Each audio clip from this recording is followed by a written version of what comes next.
Hey everybody! I'm so glad you guys can be with us today. We are at Meals on Wheels here located in Lubbock, Texas, and I have with us the Executive Director of Meals on Wheels. Could you introduce yourself to our fellows really quickly? Yes, of course. Hi everyone, I'm Lisa Gilliland. I'm the Executive Director of Lubbock Meals on Wheels, and I have been here for almost 23 years, so we're so happy to share our program with you. This year we're celebrating our 50th anniversary. Our Meals on Wheels started April of 1971 with a delivery of 29 meals. There was some home health nurses that realized there was a need in our community as they were going into people's homes. They saw that nutrition and someone checking on them daily was crucial to their health and well-being. So they started our program back in 1971, and now we do over 800 meals a day. Oh my gosh. We've been in this location since about 1990, but then in 2016, we started our construction to renovate and expand the property you're in now, and we went from about 6,000 square feet to about 15,000 square feet.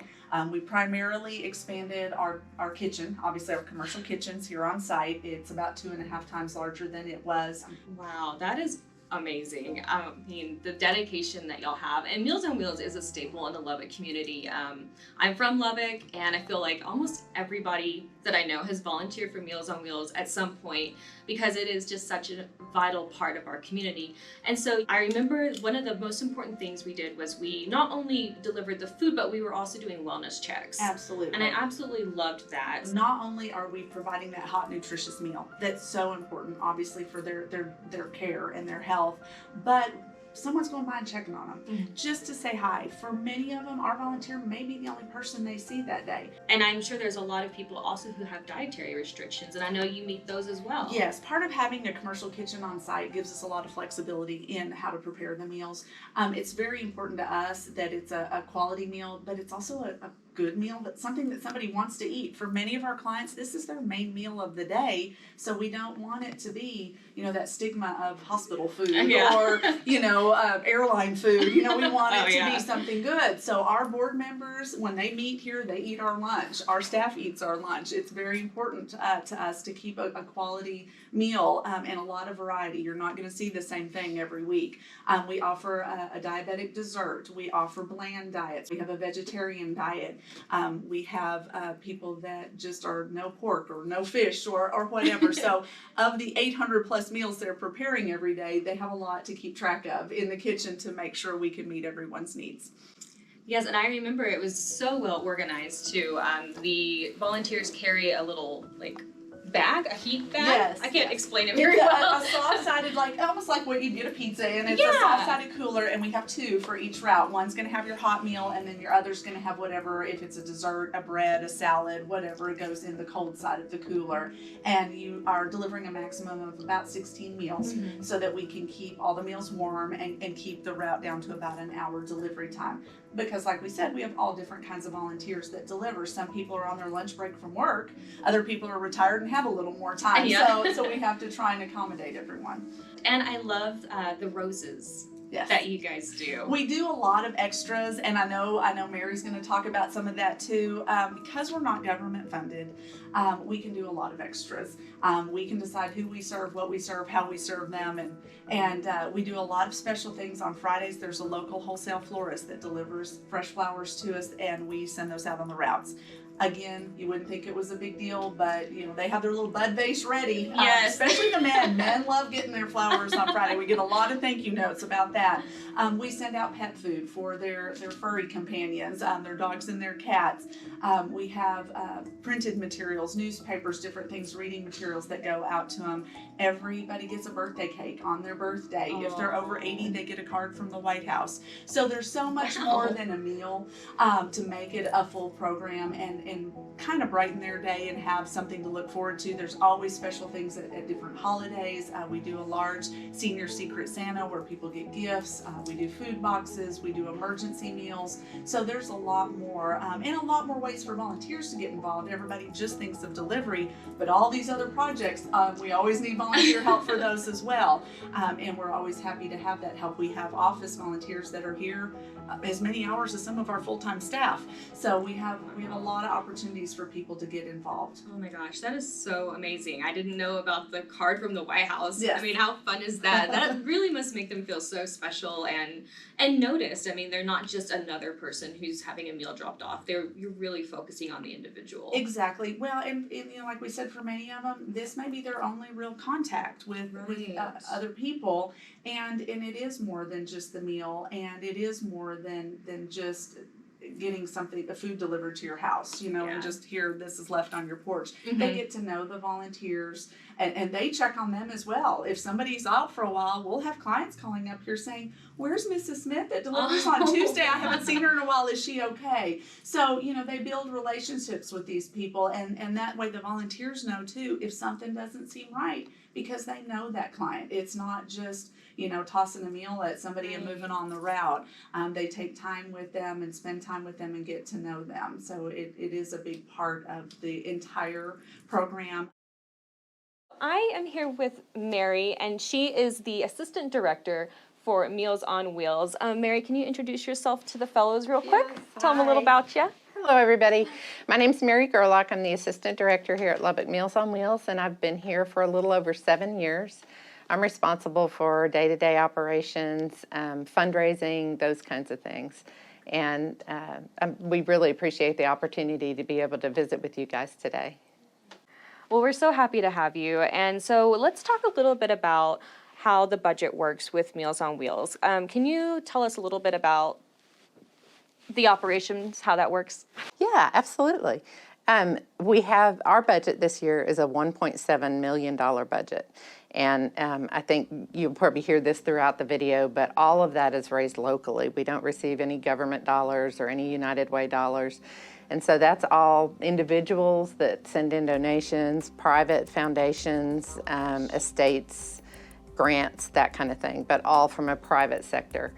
And that's something that it has to go up every year because our numbers go up every year and the food costs go up every year. And so it's something we work hard to stay on top of. And importantly, we try to stay on top of it so that we don't have waiting lists. So when people call in and they need the assistance, that we can get to them quickly. And in the 7 years that I've been here, we've only had a very brief waiting list at one point in time. Oh, wow. So that's why it's important for us to be so fiscally sound. One of the things I think that attracts donors is that all of their money stays local. It's not going to any external oversight committee or anybody that regulates us or anything like that. So it all stays local, and we operate on with 12% overhead. So the rest of that money goes directly into programming, and that's a pretty low overhead, even for a nonprofit. We're able to do that because we only have 15 employees here. Really? 15 employees for this whole operation? Oh my gosh. And only 9 of them are full-time. The rest are part-time.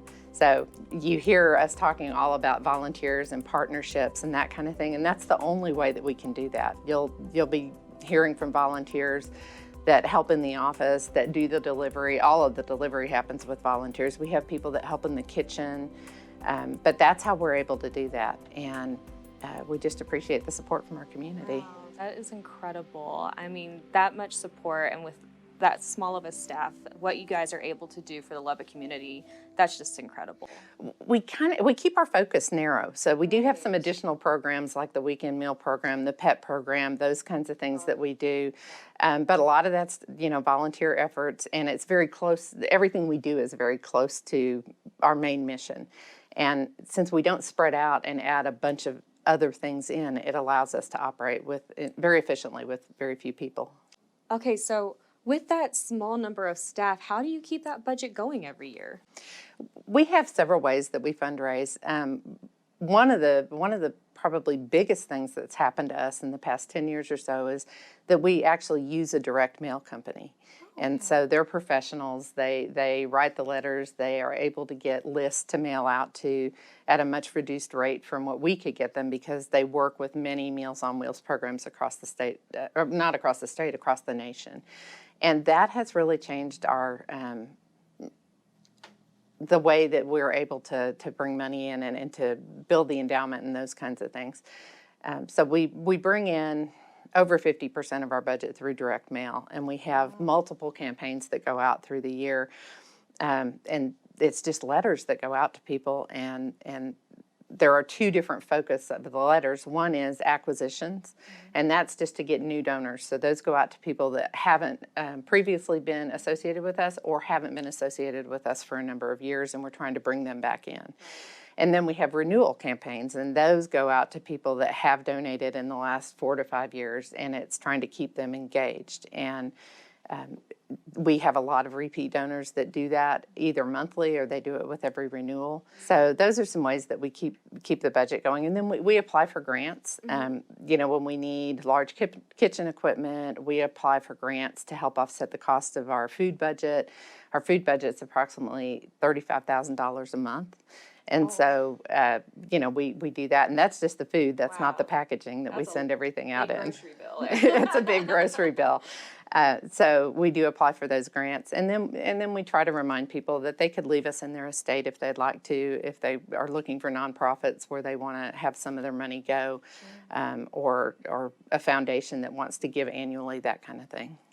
Wow, and then do you do fundraising events as well? I think I remember something about a masquerade event. Is that? Mardi Gras, yes. Mardi Gras, that's right. We have a couple of fundraisers a year. We have two main ones, and our biggest one is the Mardi Gras event that happens either on or around Mardi Gras, so that's going to be in February or March.